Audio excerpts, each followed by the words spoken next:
Buenos días, profesora. Hoy vamos a ver los puntos de auscultación cardíaca.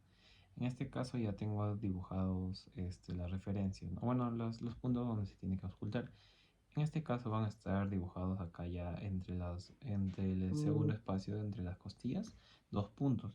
En este caso, este punto va a ser el de la válvula aórtica y este punto el de la válvula pulmonar, ¿no? Y lo que vamos a hacer es ahí ver con nuestro estetoscopio, colocar ahí los puntos. Luego, acá abajo vamos a tener dos puntos más que van a estar en el quinto espacio, ¿no?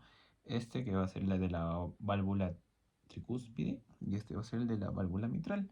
En este caso, este va a estar más o menos por la vértice inferior del corazón. Igualmente vamos a auscultar ahí, ¿no? Para ver todos los sonidos cardíacos. En este caso, dos sería lo normal y bueno, de tres a más ya sería con una patología. Eso sería todo. Muchas gracias.